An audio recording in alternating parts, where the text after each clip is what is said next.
बिस्मिल्लाहिर्रहमानिर्रहीम। Dear students, आज हमारा जो टॉपिक है वो हम ये प्रॉब्लम 6 सॉल्व करेंगे जो कि आईको 1980 यानी कि 31 ईयर्स अगो ये क्वेश्चन आया था, जिसको हम आज सॉल्व करेंगे। और ये क्वेश्चन जो है इसको सॉल्व करते हुए कई सारे कॉन्सेप्ट्स जो हैं वो आप यहाँ पे अप्लाई करेंगे जो हमने लास्ट कैम्प में पढ़े थे। ठीक है, और क्वेश्चन का जो डिफिकल्टी लेवल है वो मॉडरेट है और आई बिलीव कि आप बहुत ज़्यादा स्ट्रगल नहीं करेंगे इसको सॉल्व करने में। So let's start without taking further time. It says benzaldehyde and malonic acid reacted in pyridine at 80 degrees Celsius, yielding and among others carbon dioxide and compound A in a yield approximately 80% of the theoretical value। ठीक है, ये एक sentence है, बहुत ज़्यादा उन्होंने इसको बड़ा तफसील से लिखा है, वरना सीधा सीधा ये कह सकते थे कि benzaldehyde and malonic acid reacts to give compound A, that's it. मतलब यील्ड ना बताते, टेम्परेचर ना बताते, तब भी हम इसको क्वेश्चन को स्टार्ट कर सकते थे। बहरहाल उन्होंने बता दी तफसील, अच्छी बात है। इवन उन्होंने प्रिडीन भी बता दिया कि ये प्रिडीन एज अ बेस यहाँ पे यूज़ होगी।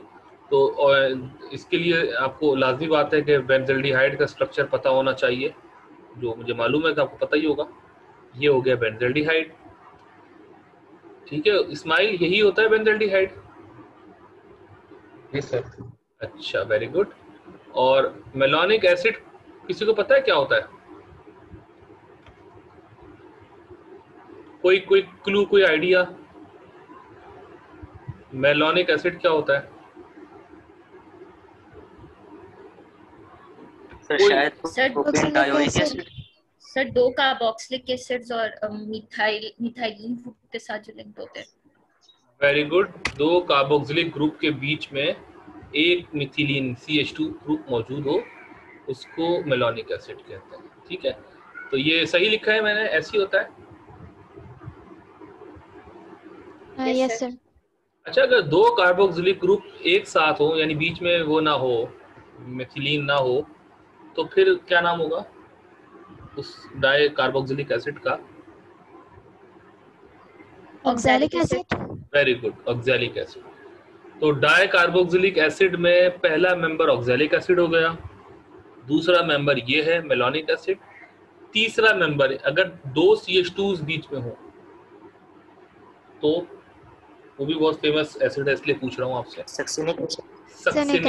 वेरी गुड, शाबाश, सक्सिनिक। बस ठीक है, ये काफ़ी है। बाकी फिर ग्लूटारिक एसिड होता है और भी होता है, लेकिन ये चार भी काफ़ी है, 3 सॉरी। ठीक है, अच्छा भाई, ये इक्वेशन हमने बना ली। प्लस साइन मैंने जान के नहीं लिखी है, बीच में लिख दें कोई फर्क नहीं पड़ता, चले लिख देते हैं, क्योंकि अंडरस्टूड होता है कि ये मॉलिक्यूल इस मॉलिक्यूल से रिएक्ट कर रहा होगा। बल्कि कभी कभी प्लस साइन लिखने से जो बिगनर्स होते हैं ना, जैसे ये साइन है, गलती से मुझसे यहाँ चला जाए, ये यहाँ पे, तो ऐसा लग रहा होगा कि कुछ प्रोटोनेट वगैरह हुआ है। बहरहाल, तो क्या प्रोडक्ट एक्सपेक्ट कर रहे हैं? क्योंकि जो इन दोनों से मिलकर प्रोडक्ट बनेगी ना, इसको हम कंपाउंड ए कहेंगे, और उसका स्ट्रक्चर उन्होंने यहाँ पूछा है, ये रहा।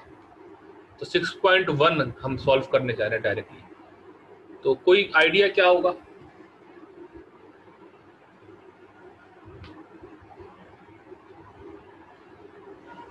जी रमीशा। सर ऑक्सीजन जो है वो कार्बोनाइल के कार्बन पर अटैक कर सकता है। ऑक्सीजन कार्बोनाइल के कार्बन पर अटैक कर सकता होता अगर एल्कोहलिक ऑक्सीजन होता। ये कार्बोक्सिलिक ऑक्सीजन है, ये इतना सफिशिएंट न्यूक्लियोफिलिक नहीं है, क्योंकि ये डीलोकलाइज्ड है दूसरी ऑक्सीजन की तरफ, तो ये इतना अच्छा न्यूक्लियोफाइल नहीं है, तो ये नहीं करेगा। कोई और ऑप्शन, कुछ और बात सोचें। सर पेरिडीन बेस है तो मिथाइलिन का हाइड्रोजन ले सकता है। वेरी गुड, शाबाश, आपने सही अप्रोच लगाई है आयशा। ये प्रिडीन ये H को निकाल सकता है। अच्छा, तो ये यहाँ पे ये एनाइन आ जाएगा। यू मीन टू से दिस समथिंग लाइक दिस, ऐसी है? ठीक है, यस सर। अच्छा, सिर्फ यहाँ नहीं आएगा बेसिकली, क्योंकि प्रिडीन बेस है, तो ये वाला एनाइन भी बन सकता है, बनेगा, बल्कि कार्बोक्सिलेट सॉल्ट ये वाला भी बनेगा। और फिर ये वाला भी बनेगा, यानी ट्राई एनाइन होगा फॉर द टाइम बीइंग। बहरहाल हम वो नहीं दिखा रहे क्योंकि वो बाद में वर्कअप में दोबारा प्रोटोनेट हो जाएंगे, वो जो कार्बोक्सिलिक एसिड वाले होंगे। हम जो प्रोडक्ट ओरिएंटेड एनाइन फॉर्मेशन है हम उसकी बात करते हैं। तो ये कोई मुझे जवाब दे सकता है? बल्कि कोई नहीं, मैं स्पेसिफाई करता हूँ। इस्माइल आप बताइए कि ये एनाइन क्यों बनना पॉसिबल है या प्रोबेबल है? सर क्योंकि दो इलेक्ट्रोफिलिक कार्बन के दरमियान, इसलिए सर।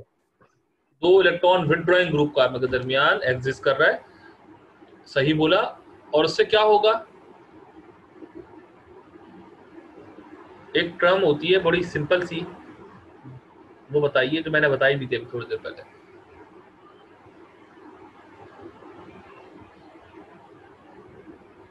Yahya yes sir. जी, क्या आइडिया है आपका? ये एनाइन क्यों एग्जिस्ट कर सकता है? ये इंटरमीडिएट क्यों बनेगा ये वाला?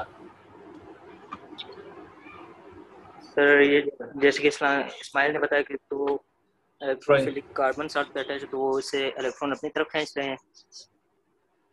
अच्छा, आप इलेक्ट्रोफिलिक्स वाली टर्म ना यूज करें, आप बोले इलेक्ट्रॉन विथड्रॉइंग ग्रुप्स, क्योंकि जो इलेक्ट्रॉन डेंसिटी पुल करते हैं उन्हें इलेक्ट्रॉन विथड्रॉइंग ग्रुप कहते हैं। अच्छा, इसके अलावा आयशा या रमीशा आप कुछ बोल रहे थे बीच में? सर ये कॉन्जुगेशन में है तो इस वजह से। वेरी गुड, शाबाश। मैं यही सुनना चाह रहा था कि डीलोकलाइज्ड है।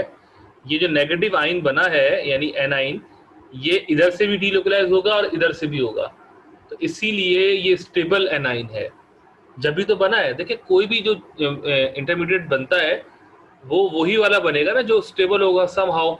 ठीक है, अपने पेरेंट्स से ज्यादा स्टेबल नहीं है, ये इसका पेरेंट है, ये ज्यादा स्टेबल है, लेकिन बहरहाल ये भी है। अब अगर बिल्कुल भी स्टेबल नहीं हो सकता तो फिर वो बनेगा भी नहीं।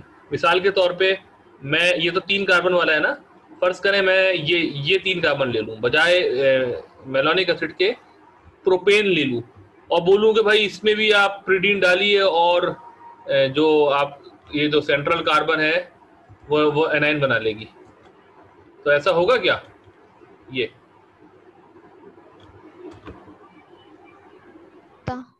नहीं होगा। ऐसा इसलिए नहीं होगा कि ये लोकलाइज्ड हो जाएगा, डीलोकलाइज नहीं होगा, और ये इतना एसिडिक ही नहीं है, बल्कि इतना कि है ही नहीं एसिडिक कि ये एच रिमूव हो सके। तो एसिडिक स्पीशी वो होती है जिनका एच निकलने के बाद जो रिजल्टिंग इंटरमीडिएट होता है, जिसको कॉन्जुगेट बेस कहते हैं, वो समहाउ स्टेबल हो। और स्टेबिलिटी के फिर मल्टीपल क्राइटेरिया है, रेजोनेंस स्टेबलाइज, जिसको कॉन्जुगेशन स्टेबलाइज कहते हैं, वो हो, या कोई विड्रॉइंग ग्रुप लगा हो, या इंडक्टिवली कोई पुल कर रहा हो, ठीक है ना, इस तरह के कोई रीजन होते हैं तो होता है। बहरहाल खैर, कम टू द बिजनेस, एनाइन बन गया। अब ये इस पे अटैक करेगा, इस बेंजल्डिहाइड के कार्बन पे, क्योंकि कार्बन ही इलेक्ट्रोफिलिक है, ठीक है ना भाई। तो ये इस पे करेगा अटैक, तो मैं दिखा रहा था अटैक, मैंने दिखा दिया अटैक, ठीक है। ये प्रोडक्ट इंटरमीडिएट मैंने बनाया, आपको कोई क्यूरी है तो पूछ ले, क्या ये बनेगा नहीं? ये समझ में आ रहा है? ये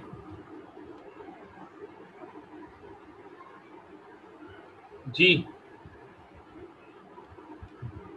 कुड यू एक्सप्लेन? ये रेड वाला जो बॉन्ड है ये बना है नया, ये मेलोनिक एसिड और बेंजल्डिहाइड के दरमियान बॉन्ड बना है, CC bond formation. Anionic carbon ने इस इलेक्ट्रोफिलिक कार्बन पर अटैक किया है और ये नेगेटिव चार्ज हुआ, यानी पाई बॉन्ड मूव कर गया, pi electron density oxy A9. फिर मैंने बाद में इसको वर्कअप वगैरह करके इसको एच को यहाँ पे वापस ले आया हूँ, और इसके साथ एक हाइड्रोजन भी है। अगर आपको परसीव करने में मसला हो रहा है तो चले मैं बना देता हूँ, ये नहीं। आप समझ में आ रहा है? Yes sir. ये ठीक है, कोई क्यूरी तो नहीं आप चारों में से किसी को अब तक? नहीं है, गुड। अगला स्टेप आप क्या प्रेडिक्ट कर रहे हैं इसी के बाद, इमीडिएट बाद? कुछ भी प्रेडिक्ट करें सर। OH कंडेंस हो सकता है। एग्जैक्टली, OH कंडेंस नहीं, वाटर मॉलिक्यूल एक्सपेल हो जाएगा। ये मैं, हाँ ठीक है, हाँ मुझे लग रहा था आपका मतलब वही है, इसलिए मैंने पहले एग्जैक्टली ही कहा था। ये देखिए, ये बन जाएगा, ठीक है। यानी यहाँ का H और यहाँ का OH वाटर मॉलिक्यूल बन के रिमूव हो जाएगा और यहाँ पे डबल बॉन्ड आ जाएगा, ठीक है भाई, सही है, सही है। Yes sir. अच्छा, मैंने ये H को रिमूव कर दिया क्योंकि ये वैसे लिंक भी थे, कोई मसला नहीं है, लेकिन बिला वजह क्या जरूरत है। अच्छा, अभी भी कंप्लीट नहीं हुआ, यानी अभी भी A नहीं बना है, ठीक है, क्योंकि इन्होंने यहाँ लिखा है कि कार्बन डाइऑक्साइड गैस निकली है, लिखा है ना, इतना क्लियर लिखा हुआ है, और टेम्परेचर भी हाई है। तो इस कार्बन डाई गैस का जो एक्सपल्जन है वो क्लू दे रहा है आपको कि डी कार्बोक्सिलेशन है। Very good, carboxylic group remove हुआ है, ठीक है ना। तो डी कार्बोक्सिलेशन का मतलब होता है removal of carbon dioxide gas. अब या तो टर्म लिख दें डी कार्बोक्सिलेट हुआ है, डी कार्बोक्सिलेशन हुई है, या CO2 रिमूव हुआ है, एक ही बात है। तो बहरहाल तो CO2 रिमूव कर देते हैं, मैकेनिज्म पे नहीं जा रहे हम, वैसे थोड़ा सा आपको आइडिया है, लास्ट क्लास में भी हमने किया था। तो अब प्रोडक्ट चूंकि बन जाएगी तो इसलिए मैं डायरेक्ट यहाँ लिखूंगा, ये मैंने कार्बन डाइऑक्साइड गैस रिमूव कर दी लाइक दिस, ठीक है भाई। Yes sir. ये है आपका A जो ऊपर बना हुआ स्क्रीन पे, इसको A कहते हैं, कंपाउंड A। चले, कांग्रेचुलेशन, आपने ये बना लिया है A। अब आते हैं आगे की इंफॉर्मेशन पे। ये कहते हैं catalytic hydrogenation of 1.48 gram A, अभी मास से हमें कुछ लेना देना नहीं है, A को हाइड्रोजिनेट किया जाए नॉर्मल प्रेशर पे तो B बनता है, ठीक है, with a consumption of 0.25 litre of hydrogen. देखें, इससे कुछ लेना देना नहीं है, ये बेसिकली डेटा उन्होंने ऐसे दिया है इस क्वेश्चन में, लेकिन अगर आप फिर भी सोचें कि डेटा का फायदा हो क्या सकता है, तो ये स्टोइकियोमेट्रिक रेशियो वगैरह के लिए आप यूज कर सकते हैं। लेकिन यहाँ तो वैसी सिंपल क्वेश्चन है कि एक ही डबल बॉन्ड बना है, ओलेफिनिक डबल बॉन्ड की बात कर रहा हूँ, तो इसलिए इतना इशू नहीं है। अगर एक से ज़्यादा होते तो फिर हम ये स्टोइकियोमेट्रिकली चलते कि कितने डबल बॉन्ड्स रिड्यूस होंगे। मतलब मिसाल के तौर पर 3 बने हैं तो 1 होगा, उसमें से 2 होंगे या 3 होंगे, उस पर की रेशियो काम आता ये डेटा। तो बहरहाल A से B बनेगा सिंपली रिड्यूस होकर। तो सर उसमें रेशियो किस तरह से यूज होता है अगर ज्यादा डबल बॉन्ड? मैं बताता हूँ आपको। फिर ये होता, क्योंकि डबल बॉन्ड के अक्रॉस हाइड्रोजन मॉलिक्यूल ऐड हो रहा होता है ना, H इधर और एक H इधर, H2 गैस कहते हैं आप इसको। अच्छा, 1 मोल पर 1 ही मोल H2 ऐड होता है, मतलब यूं उल्टा करें, सॉरी, ये देखिए 0.25 लीटर है। ये आपको पता है कि STP कंडीशन क्या होती है, 1 mole of gas at STP occupies 22.4 litre होता है ना, STP standard temperature and pressure condition. तो वहां से आप बैक कैलकुलेशन करते, मतलब आप कहते हैं 22.4 लीटर पे 1 मोल होती है गैस, तो 0.25 पे कितनी मोल होगी, तो आप इसके मोल निकाल लेते हैं हाइड्रोजन गैस के। तो जितने हाइड्रोजन गैस के मोल होते हैं उस हिसाब से आप कैलकुलेट करते, अच्छा वो करते, फिर ये 1.48 ग्राम को आप इसी के मोलर मास से डिवाइड करते हैं तो आपको मोल पता चल जाते हैं। तो A के भी मोल पता चल गए और उधर गैस के भी, यानी हाइड्रोजन गैस के मोल पता चल गए। फिर इसमें कंपैरिजन करते कि ये जो A है वो, सॉरी, जो हाइड्रोजन गैस के मोल हैं वो A के मोल के कितना गुना है, क्या सेम है या डबल है या ट्रिपल है, व्हाटएवर। तो अगर फर्स्ट करें सेम होते तो हम कहते हैं कि दोनों इक्विमोलर हैं, यानी सॉरी अगर सेम है तो इसका मतलब होता है कि एक ओलेफिन रिड्यूस हुआ है, और अगर H2 के मोल डबल होते A के मोल के मुकाबले में तो हम कहते हैं कि 2 इक्विवेलेंट यूज हुए, या यूं कह लीजिए कि 2 डबल बॉन्ड थे जो रिड्यूस हुए, जो कि ऐसा है नहीं, ये क्योंकि इतना कॉम्प्लिकेटेड केस है नहीं, तो इसलिए ये मैं इसको एक्सप्लेन भी नहीं कर पाऊंगा क्योंकि हमारे पास डेटा ही नहीं होगा ऐसा, तो ये इसलिए यूज हुआ। लेकिन बहरहाल आप छोड़ें इसको। अच्छा, hydrogen gas, catalytic hydrogen gas, आप इधर आप मुझे बताइए जल्दी से B क्या बनेगा ताकि हम आगे बढ़े। बॉन्ड सिंगल बॉन्ड में कन्वर्ट हो जाएगा। कौन सा? ये ब्रेक होगा और उसके बाद सैचुरेट भी होगा ना, ये खाली, हाँ देखे नहीं वही नहीं, हाँ देखे ब्रेक तो इसे कहते हैं, ये ब्रेक हो गया तो ठीक है ना। अच्छा, सैचुरेट हो जाएगा, वेरी गुड, ठीक है। अच्छा, ये वाले नहीं होंगे, ये वाले 3 जो है सर ये बेंजीन के अंदर है, तो क्यों नहीं होंगे? बेंजीन के डबल बॉन्ड सैचुरेट नहीं होते क्या? सर कंडीशंस डिफरेंट होंगे। वो बेंजीन हाई अगर- प्रेशर और हाई टेम्परेचर पे होता है। सर एट ए टाइम तीनों बॉन्ड्स ब्रेक करें, उसके लिए कंडीशंस और होंगी और हाइड्रोजन की यहाँ बिल्कुल पे सही। amount नहीं बढ़ेगी। हाँ नहीं, अमाउंट से ज्यादा मैं आपको सच बताऊं तो ये जो बात लिखी है ना, नॉर्मल प्रेशर और रूम टेम्परेचर, ये देखें, ये देखें, बस फैसला हाई यही, टेम्परेचर और हाई हाँ प्रेशर। हाँ, फैसला यहीं पे हो गया कि जब रूम टेम्परेचर पे और नॉर्मल प्रेशर पे काम हो रहा है, या चले थोड़ा टेम्परेचर भी दे देते, तो वो सिर्फ ओलिफिन को ही डील करता। अगर आपको एरोमेटिक सिस्टम के डबल बॉन्ड सैचुरेट करने होते हैं ना, तो you need more pressure and more temperature, क्योंकि वो बहुत ज़्यादा स्टेबल स्पीशी है, तो उसको आपको डिस्टर्ब करने के लिए आपको ज़्यादा एफर्ट चाहिए होती हैं। तो यहाँ से भी क्लू मिलता है। अब ये तो खैर नॉर्मल प्रेशर का मतलब है, जो सी लेवल पे प्रेशर होता है 1 एटमॉस्फेयर, वैसे तो 1 बार अब होता है मॉडर्न, लेकिन बहरहाल अच्छा खैर विद कंताजी हो गया। ऑन रिएक्शन ऑफ बी, ये क्वेश्चन जरा गौर से पढ़िएगा, तीसरा पार्ट। अच्छा हमने ये 6.2 भी कर लिया, ठीक है। असल में इंफॉर्मेशन यहाँ लिखी है, सवाल नीचे है। Using this information solve the following problem. तो हमने ए का स्ट्रक्चर भी बता दिया, बी का भी बता दिया, अब सी का बताना है। और सी के लिए डेटा या इंफॉर्मेशन यहाँ दी है। ये कह रहे हैं on reaction of B with polyphosphoric acid the Friedl-craft reaction compound C can be isolated accompanied by two acids isomeric sides product, ठीक है।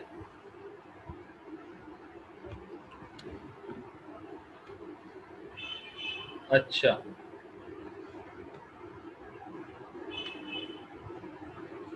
तो क्या क्लू है? पॉलीफॉस्फोरिक एसिड यूज करना है हमें। अब मुझे बताएंगे पॉलीफॉस्फोरिक एसिड क्या होता है, पहले तो ये बताइए। P2O5। सॉरी दोबारा बोलिए। P2O5। P2O5 तो फॉस्फोरस पेंटऑक्साइड होता है, डिहाइड्रेटिंग एजेंट होता है, वो एक अलग चीज है। P2O5 वो अलग है। फॉस्फोरिक एसिड होता है P3O4 H3PO4 सॉरी H3PO4, और फिर उसका ये तो फॉस्फोरिक एसिड है। फिर पॉलीफॉस्फोरिक एसिड, इसमें और मुख्तलिफ कॉम्बिनेशन होते हैं, इसके मोल रेशो होता है। इसका पर्पस क्या होता है, ये बहुत मशहूर है एक ही काम के लिए। कहीं पे भी आप अगर पॉलीफॉस्फोरिक एसिड अगर आप लिखा देखें कि किसी ऑर्गेनिक रिएक्शन में वो यूज हो रहा है, तो उसका एक ही काम ध्यान में आना चाहिए, ठीक है। वो क्या? वो है डिहाइड्रेशन, वाटर मॉलिक्यूल का निकलना, ठीक है। वो क्या है? डिहाइड्रेशन।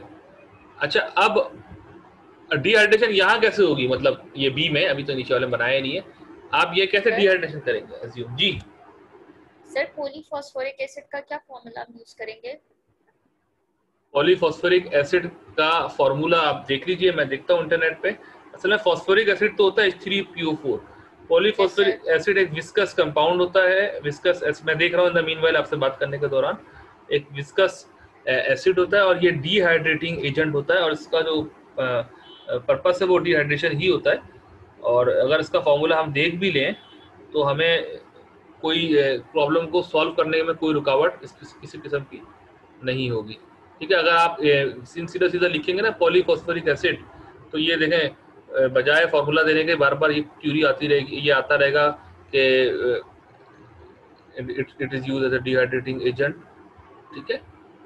और मेरे पास मौजूद है, ये आ गया है, just give me a minute, it's being down open. H3PO4 होता है फॉस्फोरिक एसिड। इंटरनेट सर मैंने देखा उसमें P2O5 commonly known phosphoric polyphosphoric acid. P2O5 जो है ना वो डिहाइड्रेटिंग, वो P2O5 फास्फोरस पेंटॉक्साइड होता है, और वो मोनोमेरिक फॉर्म में बेसिकली होता नहीं है, वो उसका डबल होता है, यानी P4O10 टेट्रा फास्फोरस डिकॉक्साइड, ठीक है। यहाँ पे तो अगर आप गूगल करेंगे, हाँ डाइमर में होता है। P2O5 का डाइमर होता है टेट्रा फास्फोरस डिकॉक्साइड, वो डिहाइड्रेटिंग एजेंट होता है। अच्छा और फास्फोरिक एसिड H3PO4 होता है, और पॉलीफॉस्फोरिक एसिड देखें इन्होंने यहाँ पे जो फार्मूला लिखा है वो HN+2PNO3N+1 करके इन्होंने लिखा है, क्योंकि मैं कह रहा हूँ ना वो कोई मिक्सचर होता है, कॉम्बिनेशन होता है, तो इसलिए स्पेसिफाई उन्होंने नहीं किया है किसी एक पर्टिकुलर मॉलिक्यूल को कि ये पॉलीफॉस्फोरिक एसिड कहलाता है, ठीक है। तो सिंप्लिसिटी के लिए आप इसको H3PO4 लिख सकते हैं, सादगी के लिए, सिंप्लिसिटी के लिए, अगर आप बिल्कुल स्ट्रिक्ट नहीं हो रहे। और इसका जो मेजर पर्पस है वो होता है डिहाइड्रेशन, और P2O5 का भी यही होता है। तो ये मतलब इसकी जो प्रॉब्लम को आप सॉल्व करेंगे ना, तो you are not suppose to write its molecular formula until unless they have given themselves. Just stick to polyphosphoric acid terminology and just remove the water molecule. अब मेरा क्वेश्चन था वाटर मॉलिक्यूल के लिए OH तो लाजमी बात है यही निकलेगा, H कहाँ से निकलेगा? मतलब इस रिंग में 5 जगहों पे H है, 2 यहाँ है, 2 यहाँ है, तो थोड़ा सा दिमाग लगा सकते हैं। क्या मैं H यहाँ से निकाल के यहाँ डबल बॉन्ड बना दूं?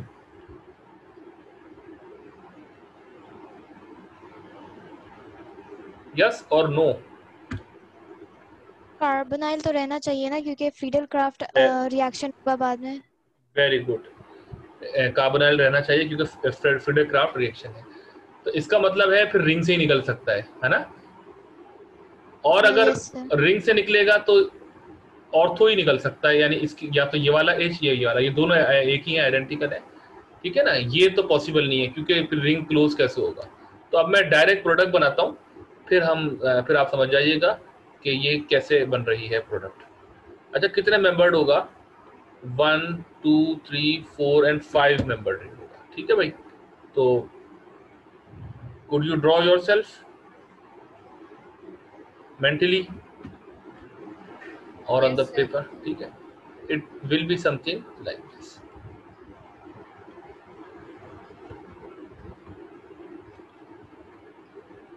ये बन गई प्रोडक्ट आपकी, और इसको मैं पहले C लिख दूं फौरन ताकि हम इसको जस्टिफाई कर लें कि ये C का स्ट्रक्चर है, ठीक है? अच्छा, now come back to the question.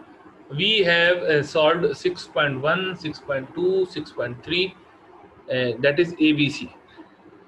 अब आ जाएं और फर्दर आगे, ये कह रहे हैं कि compound C can be isolated by accompanied by 2 acids. 2 acid यानी 2 प्रोडक्ट और पॉसिबल है जो एसिडिक होंगी और जिनका इन्होंने नाम DA और DB दिया है, DA और DB, ठीक है? और उसका क्लू ये दिया है कि वो भी एसिडिक स्पीशीज है, यानी उनमें कार्बोक्सिलिक एसिड जो है वो मौजूद होगा। और वो कब बनेंगी? जब आप B की कंसंट्रेशन को ज्यादा इस्तेमाल करेंगे। और B का मतलब क्या है? B का मतलब है कि आप ये ज्यादा करेंगे तो फिर वो चीज पॉसिबल है। तो अब वो क्या हो सकती है? देखें, अगर आपको याद हो, हम ये कह रहे थे कि ये डिहाइड्रेशन होगी, OH यहाँ से निकलेगा, H यहाँ से निकलेगा। लेकिन आप ये सोचें, अगर हम B मॉलिक्यूल ज्यादा यूज करें तो सिनेरियो ये भी तो हो सकता है कि एक मॉलिक्यूल से OH निकले और दूसरे इसी के जैसे दूसरे मॉलिक्यूल से H निकले और वहीं से बॉन्ड हो जाए। भाई देखें, अभी तो हमने एक ही B मॉलिक्यूल लिया और इंट्रामॉलिक्यूलर डिहाइड्रेशन दिखाई है और इंट्रामॉलिक्यूलर साइक्लाइजेशन दिखाई है। इंट्रामॉलिक्यूलर मतलब with in the same molecule. लेकिन अब ये चूंकि खुद कह रहे हैं कि अगर B की कंसंट्रेशन ज्यादा होती तो हमें कुछ और प्रोडक्ट भी मिल सकती थी, और उसका क्लू भी दिया है कि उसमें एसिडिक मोइटी यानी कि कार्बोक्सिलिक पार्ट मौजूद होता। तो इसका मतलब है कि एक जो इक्विवेलेंट है इसका वो अपना OH रिमूव करेगा, लेकिन दूसरा इक्विवेलेंट जो है वो OH रिमूव नहीं करेगा, तो वो रिटेन रहेगा कार्बोक्सिलिक के अंदर ही, ठीक है? तो इसमें देखें, ये ऑर्थो का H रिमूव हुआ था और यहाँ से OH रिमूव हुआ था, इस C ने इस C के साथ बॉन्ड किया था।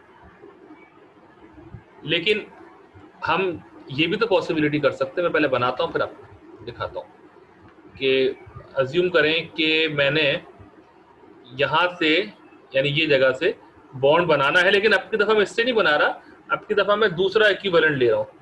दूसरा लेंगे तो फिर दूसरे का कार्बोनाइल ये रहा, क्योंकि इसका OH के साथ हमने बॉन्ड कर दिया है, और वो फिर ऐसा रहेगा। Are you getting me? क्या ये मुमकिन नहीं है ऐसा?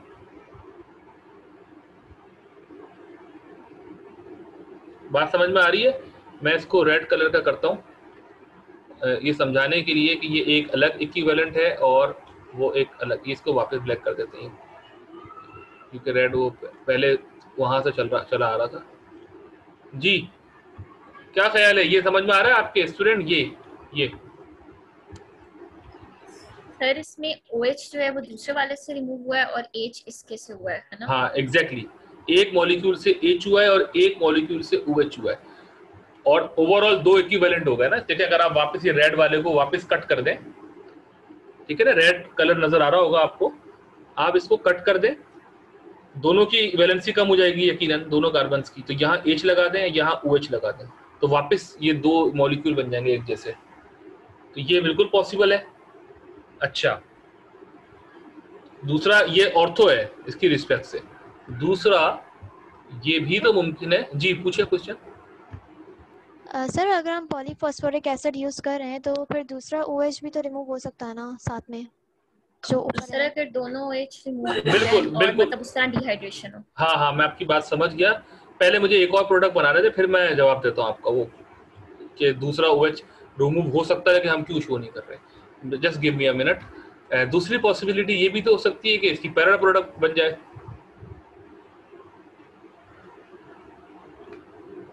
यानी एक ऑर्थो और एक पैरा। पहले तो इस पे कन्विंस हो जाए, अपने आप को कन्विंस करें, क्योंकि आंसर यही है, फिर मैं बाकी उसका भी जवाब दूंगा कि दूसरा हो सकता है लेकिन दूसरा क्यों नहीं हो रहा। एक मिनट, इसको मुझे ड्रॉ पहले कंप्लीट करने दें ताकि आपके सामने कंप्लीट पिक्चर होगी, तो आपकी बेटर अंडरस्टैंडिंग होगी। तो क्या ख्याल है, ये भी मुमकिन है?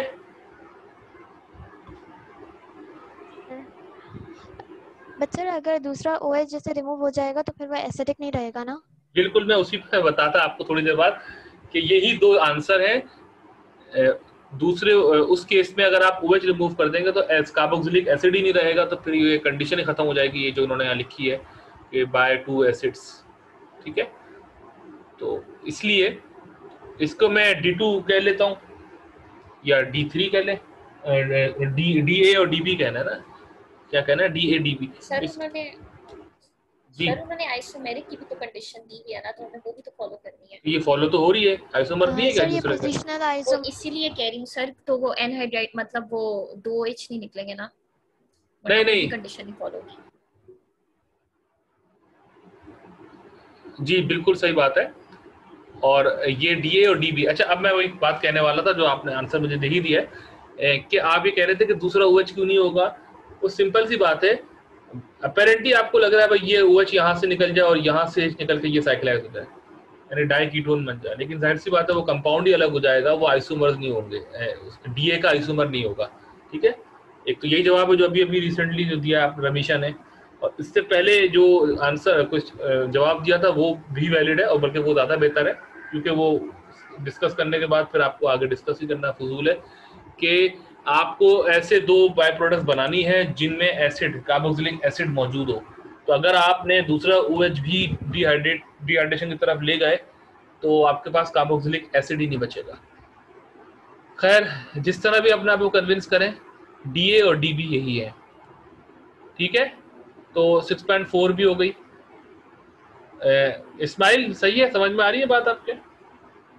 सर अच्छा याहिया अब बताएं कि D 6.5 करना है। इसके लिए इन्होंने क्वेश्चन लिखा हुआ है,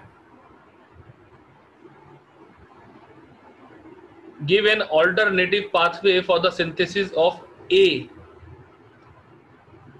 for using the simplest possible starting material and forming at least 1 cc bond। इसी तरह B की भी सिंथेसिस। अभी थोड़ा सा हटके क्वेश्चन हो गया, यानी जो अभी स्टोरी चल रही थी, मतलब A से हमने B बनाया, फिर B से C बनाया, और फिर उसी B से हमने ये भी कहा कि D भी बन सकता है प्रोवाइडेड डेट B का अगर रेशो रिएक्शन में ज्यादा मौजूद हो, यानी एक्सिस में मौजूद हो। ये हमारी बात हुई थी। तो मतलब ये कहलाता है रिएक्शन स्कीम। ये रिएक्शन स्कीम है, यानी एक 2 चीजें मिली तो एक बनी कोई चीज, फिर फर्दर कुछ और फर्दर, यानी कंटिन्यूटी में काम चल रहा था, लेकिन अब कंटिन्यूटी टूट गई है।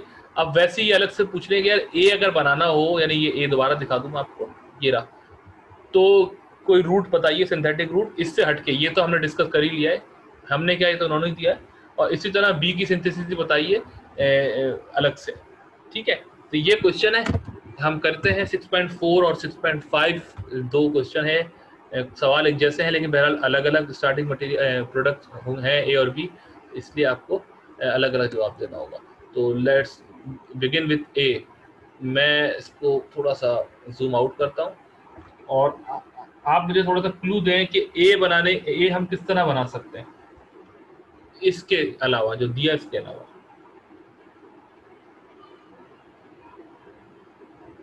कोई आइडिया है जहन में आपके?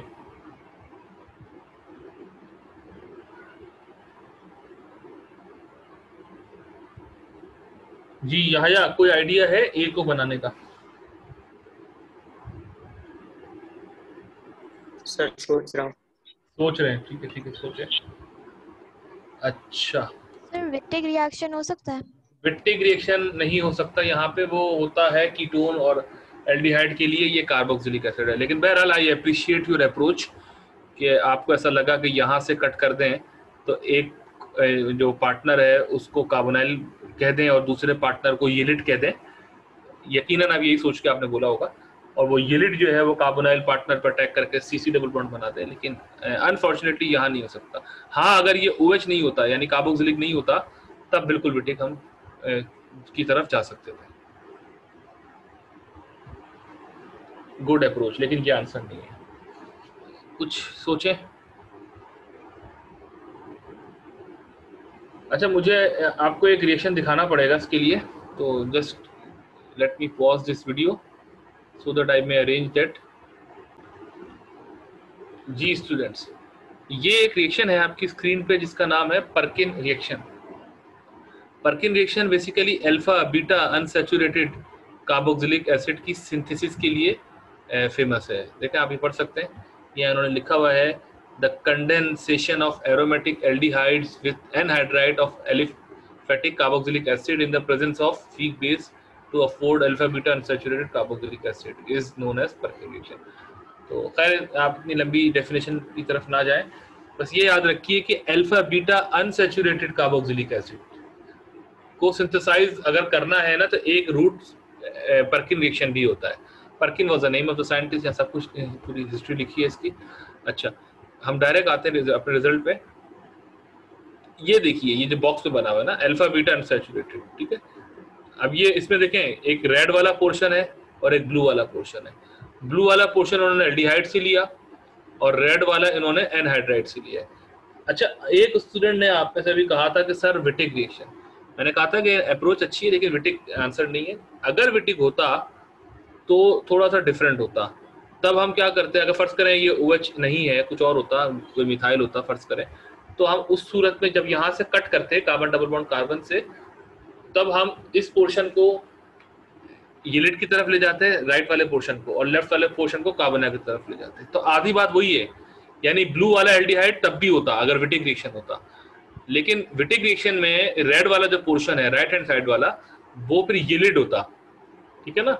तो इस वक्त चूंकि ये एसिड है, कार्बोक्सिलिक एसिड है, तो इसलिए विटिक नहीं हो सकता। तो रेड वाला पोर्शन जो है वो एनहाइड्राइड है। अच्छा, अब इसके मैकेनिज्म है, इसका पूरा मैं इसको अभी नहीं कवर करूंगा, ये रहा पूरा एक डिटेल मैकेनिज्म है। बस ये आप जो इसकी वो है, इसकी जो स्टार्टिंग मटेरियल है वो याद रखिए कि जब alpha beta unsaturated carboxylic acid बनाना हो तो वो एल्डिहाइड या कीटोन एक पार्टनर होता है और दूसरा एनहाइड्राइड होता है। बेस की प्रेजेंस में ये काम होता है। और जो कार्बोनाइल से हटकर दूसरी साइड वाला डबल बॉन्ड की उस पार जो ग्रुप है वो एल्डिहाइड या कीटोन होता है, और कार्बोक्सिलिक की साइड वाला जो है वो उसी का करस्पॉन्डिंग एनहाइड्राइड होता है। तो वापस आते हैं, मैं आपको यहाँ समझाता हूँ। ये है ए, इसको बनाना है थ्रू विटिक रिएक्शन, ठीक है, थ्रू पर्किन रिएक्शन, एपोलॉजी। तो अब इसमें हम क्या एक्सपेक्ट कर सकते हैं, अगर मैं इसको यहाँ से कट करूँ, let me find the tool to show the cut mark. ये रहा, ये देखें, अगर मैं इसको कट करूं तो अब आप मुझे स्टार्टिंग मटेरियल बता सकते हैं क्या होगा? जी आयशा, रमीशा, कार्बोनाइल आ जाएगा यहाँ पे। ये देखें, ये कट हुआ, तो इस किधर, इधर पे लाऊं कार्बोनाइल या इधर पे लाऊं, ऊपर या नीचे? सर नीचे वाले पे। नीचे वाले पे आएगा। बेंजीन वाले। ये मुझे इसको मैं मूव कर दूंगा बाद में, इसको मैं यहाँ से कट करता हूँ इसको लाइक दिस, ठीक है, गुड। और उधर क्या होगा दूसरे पार्टनर पे? corresponding anhydride। corresponding anhydride, very good. तो हाउ शुड आई मेक, क्या ये तरीका सही है?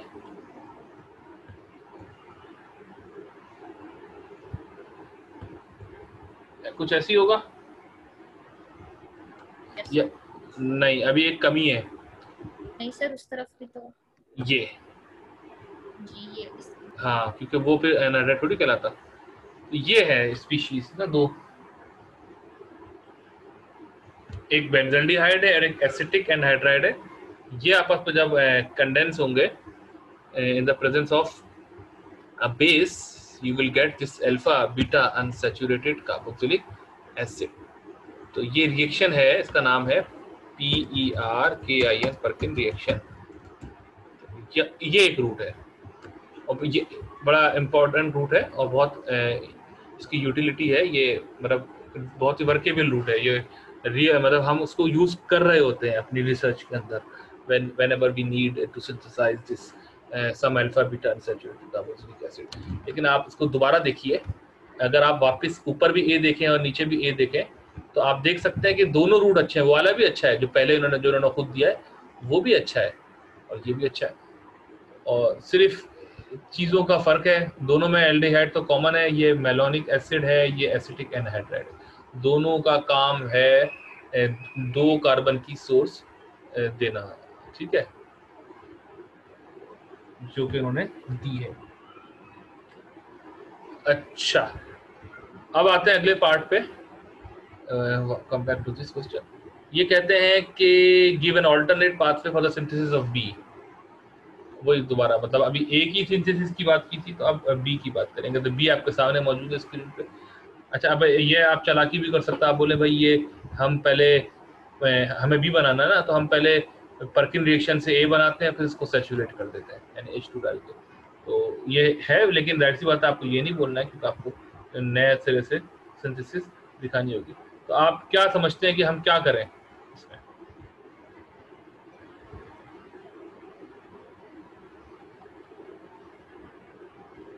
कोई क्लू? एल्काइलेशन हो सकती है।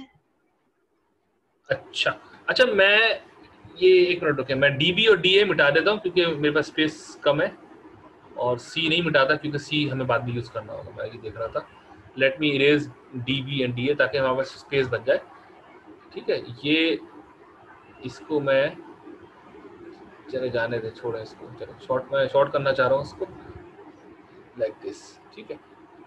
अच्छा,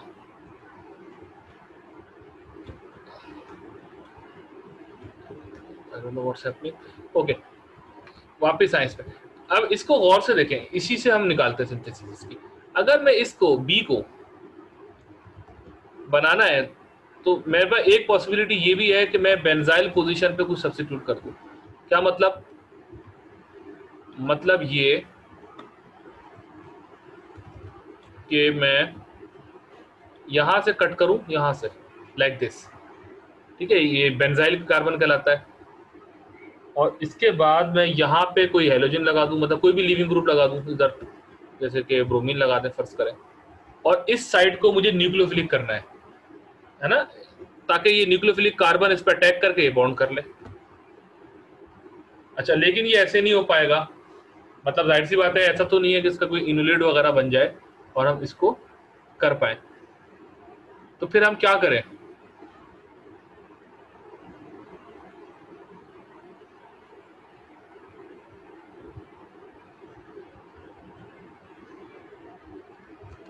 मतलब मुझे कार्बोनाइल की रिस्पेक्ट से जो अल्फा कार्बन है, यानी ये अल्फा कार्बन कहलाती है, मुझे इसको न्यूक्लियोफिलिक बनाना है किसी तरीके से, ताकि वो इस बेंजाइलिक कार्बन पर अटैक करे और ये प्रोडक्ट बना ले। लेकिन हम एज इट इज में नहीं बना सकते, मतलब हम ये नहीं कह सकते कि भाई ये बस बन गया। तो अब देखिए, मैं थोड़ा सा इसको रिफ्रेश करता हूँ, वो करता हूँ, रीड्रॉ करता हूँ। अगर मैं यूं कर दूं, जैसे हमने पहले मेलोनिक एसिड वाले केस में देखा था, यूं करके समथिंग लाइक दिस, ताकि मुझे ये बीच वाली जो पोजीशन है वो हमें न्यूक्लियोफिलिक मिल जाए, और इसको मैं अब देखें, अगर मैं इसको एसिड ही छोड़ता हूँ यानी मेलोनिक एसिड लाइक दिस, तो फिर ये वही बात हो जाएगी, नया क्वेश्चन नहीं हो पाएगा। तो इसको थोड़ा डिफरेंट करने के लिए हम अगर दोनों तरफ ईस्टर लगा दें तो हम इसको कह सकते हैं डाई इथाइल मेलोनेट हो जाए, मतलब बजाय मेलोनिक एसिड यूज करने के। But if we use diethyl malonate with this benzyl bromide. अच्छा, अब आप सोच रहे होंगे अभी की प्रोडक्ट कैसे बनेगी। देखिए, अब फिर दोबारा लॉजिकली सोचें, इन दोनों को मिलाएं तो पहले क्या बनेगा। Could you tell me what will be formed? जी इस्माइल, आप बता सकते हैं? जी सर। जो कार्बन वाली दरमियान वाली कार्बन है सर, वो अटैक करेगी उस पे बेंजाइलिक कार्बन पे। वेरी गुड शाबाश। तो और ये बनेगा जी सर। अच्छा, अब आप समझ जाए अगला क्या होगा। हमें डी कार्बोक्सिलेशन करनी है, लेकिन डी कार्बोक्स जी सर जो आपने ईस्टर बनाया है उसमें जो मिथाइलिन है वो न्यूक्लियोफिलिक कैसे है? वो ऐसे है कि आप कोई ऐसी बेस यूज कर लें, जैसे कि सोडियम इथॉक्साइड यूज कर लें,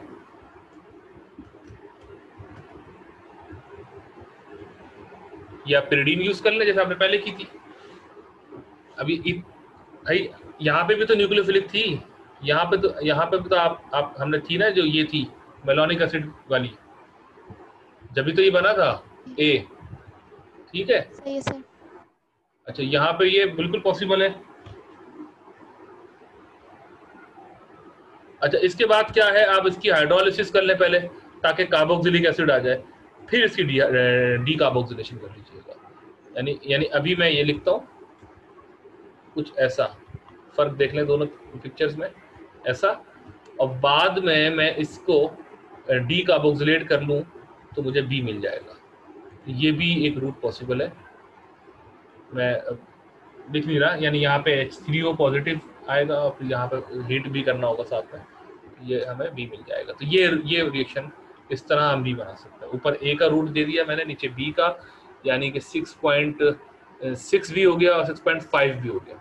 कोई क्यूरी है अब तक इन सवालों में 6.1 से लेकर 6.6 तक, ताकि फिर हम आखिरी पार्ट करेंगे और फिर हम ऑफ करेंगे। 6 और 6.5 में लिखा हुआ है कि forming at least one carbon bond, इसका क्या मतलब है? देखिए, मैं आपको सच बताऊं तो ये ना भी लिखते ना तो तब भी, मतलब आप इसको अगर ना भी पढ़े तब भी आपको काम वैसे ही हो जाएगा, लेकिन फिर भी चले मैं आपको बता देता हूँ, क्योंकि कभी कभी ज़्यादा डिटेल लिखना भी ना कन्फ्यूजन का बाइस बनती है।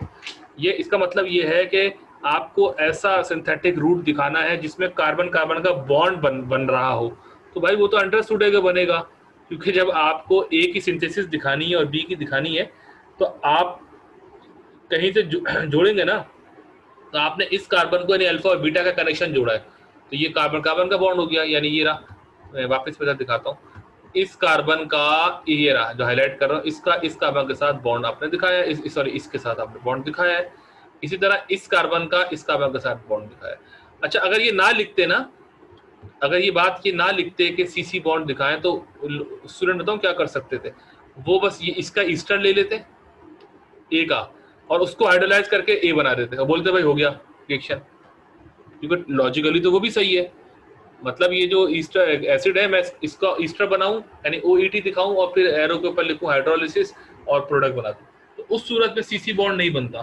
तो इसलिए इन्होंने थोड़ा रिस्ट्रिक्ट किया कि भाई सीसी बॉन्ड कम से कम आप बनते हुए दिखाएं, ठीक है। लेकिन हम बहरहाल वो काम वैसे भी नहीं करते, हमें वो पता ही है कि इस तरह क्वेश्चन नहीं होते ना कि आप बिला वजह कुछ चीज़ लगा के हटा लें और बोले ये रिएक्शन हो गया, आपको प्रॉपर बनाना ही पड़ता है, ये मतलब इसका। और कोई क्यूरी 6.1 से 6.6 तक?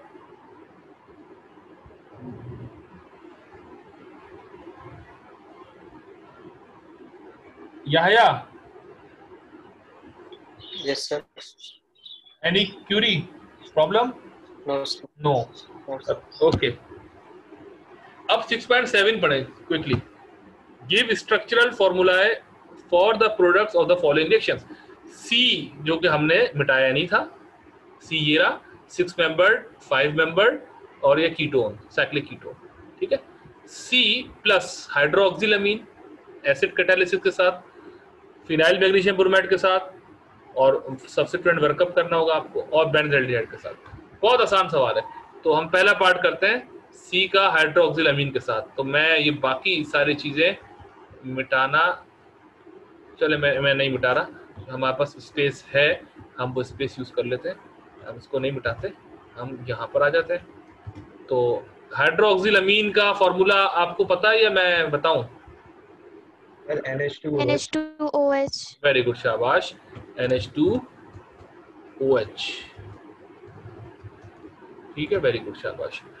और एसिड कैटालिसिस है तो क्या प्रोडक्ट बनेगी? सर वो डबल बॉन्ड है जहाँ पे ऑक्सीजन सर है, ऑक्साइन बनेगा। ऑक्साइन बन जाए। ऑक्साइन बन जाएगा। वेरी गुड, शाबाश। कितना आसान था ये, तो हो गया, तो लिखते ही हो गया काम।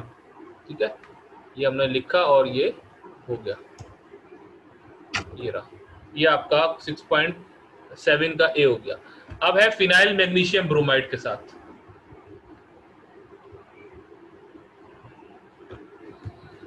बताइए प्रोडक्ट बताएं जल्दी से। Tertiary alcohol. Sir tertiary alcohol ketone है ये, तो टर्शियरी अल्कोहल बनेगा। क्या हो रहा है, ये फिनाइल MgBr। ठीक है, और पहले स्टेप में ये, क्योंकि यहाँ लिखना पड़ता है स्टेप आई के साथ, स्टेप 1 और सेकंड स्टेप में वर्कअप है, क्योंकि अगर ये नहीं लिखेंगे ना तो आपको सॉल्ट, खाली फिर सॉल्ट पे रोकना पड़ेगा। तो आप समझ गए होंगे कि क्या होगा, टर्शियरी अल्कोहल बनेगी। बिल्कुल, वेरी गुड, शाबाश। It's will be something like this. ये OH है और ये PH यानी फिनाइल है। ठीक है भाई, अच्छा, लेकिन अभी देख लें, क्वेश्चन पूरा पढ़ लें। ये कहते हैं कि phenyl magnesium bromide and substituent treatment under acidic condition. अच्छा, ये बिल्कुल ठीक है, प्रोडक्ट बन जाएगी, लेकिन देखिए एक प्रॉब्लम हो सकती है। जब आप एसिडिक कंडीशन में इसको ट्रीट करेंगे, मैं वर्कअप के बजाय एसिडिक कंडीशन ही लिख दूं, तो एक चीज और पॉसिबल है। क्या बता सकते हैं? हम इससे आगे भी निकल सकते हैं, इस टर्शियरी अल्कोहल से। कोई है आपके जहन में कि क्या? दोबारा बोले सर। एस्टर? नहीं, एस्टर कहाँ से आ गया? कार्बोक्सिलिक एसिड तो है नहीं जो एस्टर बनेगा। ओ ठीक है, बताइए बताइए, इतनी हिंट तो मिल गई होगी आपको। सर OH लीव करेगा। सर OH हाँ। प्रोटोनेट। सर OH लीव करेगा प्रोटोनेट होके। वेरी गुड, शाबाश। बनेगा क्या? सर डबल बॉन्ड आ सकता है शायद। बिल्कुल बिल्कुल, वेरी गुड, शाबाश। 3 रिंग्स बन जाएंगी ना, फिनाइल भी लग जाएगा। ना ना, हाँ फिनाइल तो खैर लगा हुई है। ये प्रोडक्ट बनेगी, मैं बनाता हूँ, आप स्क्रीन पे आप देखें।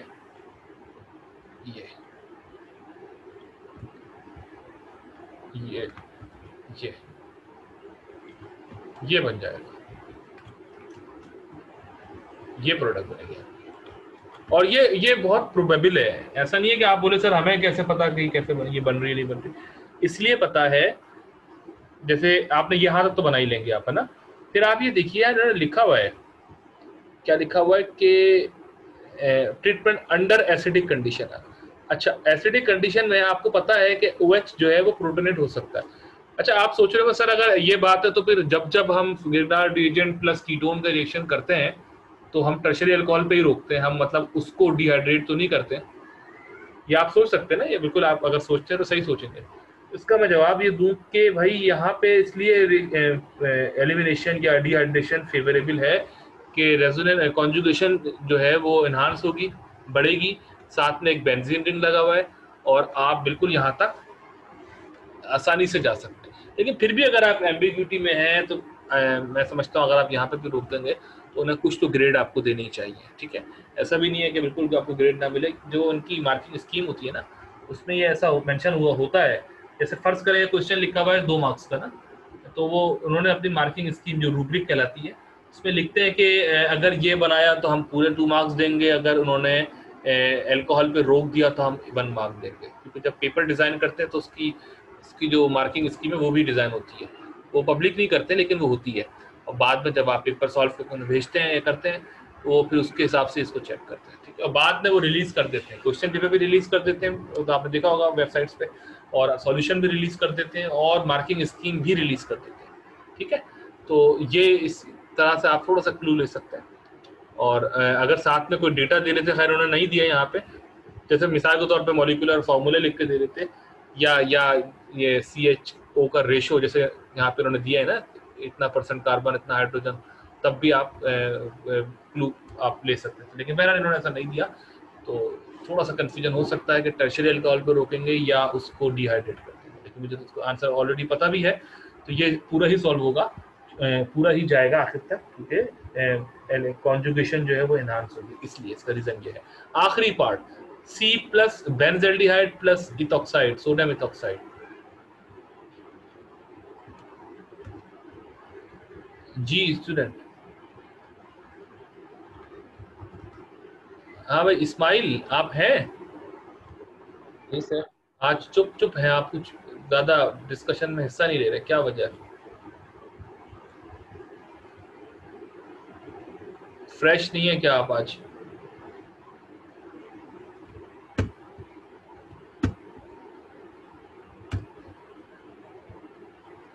ये रहा भाई, ये बेंजल्डिहाइड है, ये आपका C है, यहाँ पे सोडियम इथॉक्साइड में लिख देता हूँ। अच्छा, इन्होंने उस तरह लिखा है Na(C2H5O नेगेटिव, आप जानते हैं एक ही बात है, हम यू लिखना पसंद करते हैं, ये लिख देते हैं। अच्छा, तो क्या प्रोडक्ट बनेगी अब आप सोचें, और आप बना भी लेंगे, तो मुश्किल चीज़ नहीं है, मुश्किल काम तो आप पहले ही कर चुके हैं, ये तो आसान काम है। जल्दी से मुझे एक्सप्लेन करते हैं।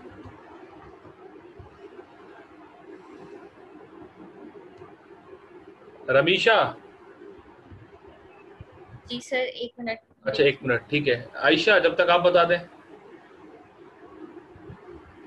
सर मैं अभी सोच रही हूँ। सोच रही हैं। इस्माइल आप बता दें, ये दोनों सोच रहे हैं सर।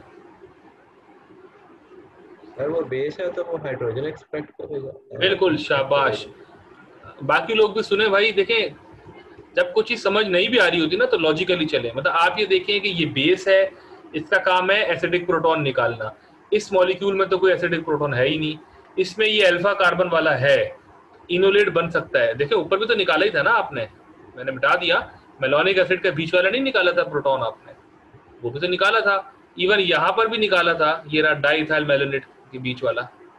तो इसी तरह यहाँ वाला भी निकल सकता है। ठीक है, ये इतने दर्जे का एसिडिक नहीं है, इतना एसिडिक नहीं है जितना डाइथाइल मेलोनेट के बीच वाला था या मेलोनिक एसिड के बीच वाला था, क्योंकि वो 2 विड्रॉइंग ग्रुप्स के बीच में था, ये एक विड्रॉइंग ग्रुप के साथ है। तो इसकी एसिडिटी उनसे कम है, या यूं कह लें इसकी पीके उनसे ज्यादा है, लेकिन बहरहाल एसिडिक तो है। तो पहला स्टेप तो ये होगा, ethoxide will remove this alpha proton to have this enolate, ठीक है ना। उसके बाद ये इमीडिएटली अटैक कर देगा इलेक्ट्रोफिलिक कार्बन पे, अगले जो मेंबर है यानी बेंजल्डिहाइड के। और आप अब तो भाई बता ही दें, आयशा और रमीशा आप लोग बहुत देर से सोच रहे हैं। एल्डिहाइड के कार्बन पे अटैक कर सर देगा। एल्डिहाइड के इलेक्ट्रोफिलिक कार्बन पे अटैक। तो ये बनेगा, ऐसा बनेगा। Yes sir. यस सर, फिर एक स्टेप और आगे आ जाएं, एलिमिनेशन भी कर दें या रोक दें, क्या करें? कर दें ना एलिमिनेशन। यहाँ से OH निकालें, सर वाटर, यहाँ से H निकालें। वेरी गुड, ये रहा।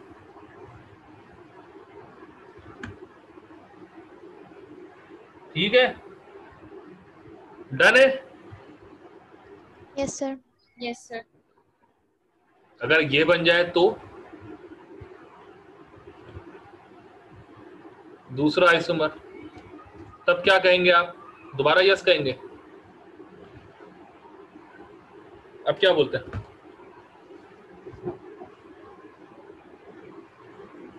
सर उसमें हिंड्रेंस नहीं आएगी या? यकीनन दूसरा वाला लेस फेवरेबल है, लेकिन इसका ये मतलब नहीं कि नहीं बनेगा। आप मेजर माइनर प्रिडिक्ट कर लें, पहला मेजर है दूसरा माइनर है, लेकिन बनेंगे दोनों। इसको कहते क्या है? ये सिस आइसोमर है या ट्रांस है पहला वाला? ट्रांस। सर ये इजी से नहीं होगा वेरी गुड, क्योंकि यहाँ पर बिल्कुल, सेम है। वेरी गुड, शाबाश। मैंने यही क्वेश्चन पूछा था, सिस ट्रांस है, और बाद में इसका जवाब मैं यही बोलता कि सिस ट्रांस इसमें पॉसिबल ही नहीं है। ये इजी से होगा क्योंकि सिस ट्रांस के लिए 2 ग्रुप सेम होना शर्त है एडजेसेंट कार्बन्स पे। तो ये ना सिस है ना ट्रांस है, कुछ पॉसिबल नहीं। हाँ, अब इजी पे आ जाए तो यहाँ से इस कार्बन से फिनाइल की प्रायोरिटी ज्यादा है H के मुकाबले में, इस कार्बन से कार्बोनाइल की ज्यादा है। तो दो high prioritise group opposite side पर है, ये E है, ठीक है, इटैलिसाइज कर दिया मैंने, ये E है, और फिर दूसरा वाला Z हो जाएगा, लाजमी बात है, ठीक है, वो ज़ुसेमैन है, ये एंटगैगन है, ये बनेंगे। अच्छा, ये चीज यहाँ पर भी हो सकती थी, अगर आप वापस पीछे आए, इस वक्त आपने मुझसे पूछा नहीं, यहाँ पे ये देखें, क्या यहाँ नहीं हो सकती थी ये चीज?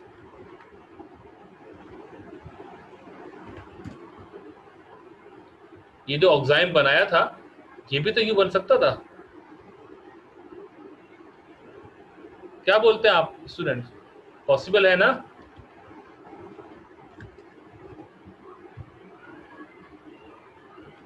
या पॉसिबल तो है सर, लेकिन दोनों की ये मेजर माइनर होगी, इससे मैं इतना नहीं फर्क पड़ेगा। एग्जैक्ट, हाँ, इसीलिए हमने मेजर को मेजर ही फील्ड लिख दी थी हमने, मतलब OH फारदेस्ट था इसलिए हमने वो उसको प्रीफर किया था, लेकिन बहरहाल दोनों ही बनेंगे। ये मेजर है पहला वाला, इसीलिए मैंने माइनर नहीं लिखा था पहले, और ये माइनर, लेकिन यहाँ मैंने लिख दिया, हालांकि अभी भी यहाँ पे भी मैं इसको मेजर कह रहा हूँ E को। तो अब देखें, इन दोनों को लिखें इस तरह, यानी दिस प्लस दिस, या इसका लिखने का एक तरीका और होता है, वो आप जानते हैं शायद, वेवी बॉन्ड आप बना दें, लाइन बना देते हैं, वेवी वाली, वेव वाली ना, ये जो होती है, जूम करता हूँ पहले मैं इसको, यहाँ पे नहीं, सॉरी, ये मैं गलत चूज कर लिया ऑप्शन, लेट मी फाइंड, हाँ ये रही। तो आप, पता नहीं क्यों चूज नहीं हो रहा, ये just give me a minute,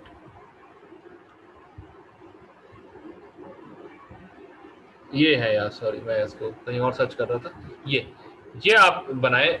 इस पिक्चर का मतलब है कि बोथ स्टीरियो आइसोमर्स, यानी E isomer and Z isomer. तो आप ये पिक्चर भी बना सकते थे, पहली वाली भी बना सकते हैं, चलेगा, क्योंकि मेजर ही ज्यादा बनेगी, और ये है। इसी तरह यहाँ पर भी यही चीज पॉसिबल है कि आप इसको यूं बना दें, E या Z, या फिर आप वही वेवी वाला बॉन्ड दिखा दें। अच्छा, फिर यहाँ पे थोड़ा मसला है, आप बोलेंगे सर वेवी अगर दिखाना ही है तो हम ऊपर वाले में दिखाएं या नीचे वाले में दिखाएं, यानी Z वाले जैसे ये बनाया है ऐसे में दिखाएं?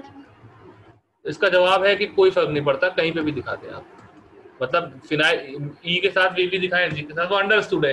यानी U बनाने का मतलब यही है कि वो U भी है और U भी है, ठीक है, इससे कोई फर्क नहीं पड़ता। अच्छा, यहाँ भी ये चीज पॉसिबल है, ये जो इंटरमीडिएट बना है कि फिनाइल अबव द प्लेन आएगा या बिलो द प्लेन आएगा, क्योंकि ये कार्बोनाइल फ्लैट है ना, तो जो उसकी डिलीवरी होगी फिनाइल की वो बीटा फेस से भी हो सकती है, यानी अबव द प्लेन, और अल्फा फेस यानी बिलो द प्लेन भी हो सकती है। तो फिनाइल वेज्ड और OH हैच्ड होगा एंड वाइस वर्सा, ठीक है, हो सकता था, लेकिन मैंने उस वक्त की बात जानबूझ के नहीं बताई थी, क्योंकि हमें वैसी, यानी ये चीज हमें वैसी अगले स्टेप पे तो उसको वापस फ्लैट करना था, तो इसीलिए मैंने यहाँ पे ऐसी छोड़ दिया। Have you got me?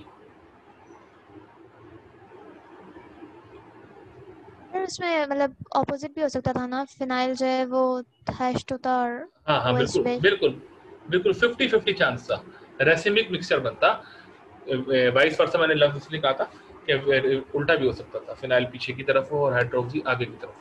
तो ये हमारा क्वेश्चन कंप्लीट हुआ, question number 6 that was asked in 1980, 12th आइको, ठीक है, 12वां आइको।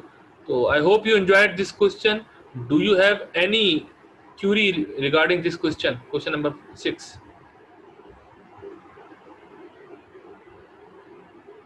Yes or no? No. So, ठीक है, take care. Inshallah, in the next lecture we will be discussing some more problems.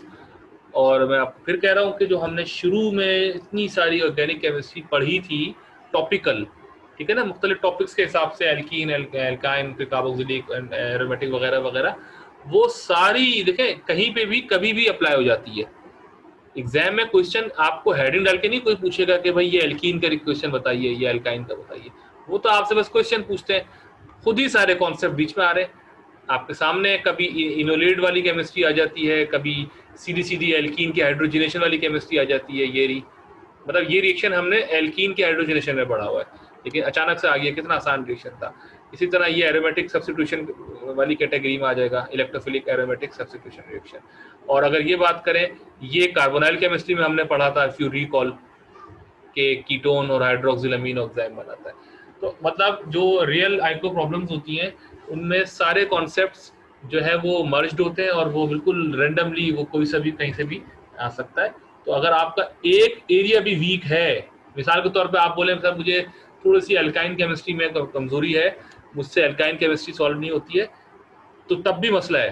क्योंकि अगर क्वेश्चन में बीच में कहीं अल्काइन केमिस्ट्री का पार्ट आया, यानी जब आप सिंथेटिक रूट बना रहे होंगे, बीच में कहीं से अल्काइन का रिएक्शन आ गया और आप जाहिर सी बात है वो कर नहीं पाएंगे, तो फिर आप आगे भी कुछ नहीं कर पाएंगे। तो do not skip anything, you must know the chemistry of alkane, alkene, alkyne, haloalkane, alcohol, ether,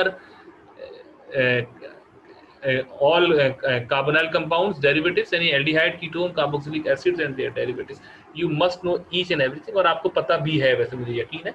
फिर भी अगर आपको नहीं मालूम तो आप मेरी पुरानी वीडियोस इसी चैनल पे रिविजिट कर सकते हैं। तो अल्लाह हाफिज। ठीक है students, Yahya, Ismail, Ramisha, Ayesha. Okay sir. Okay, take care, Allah हाफिज।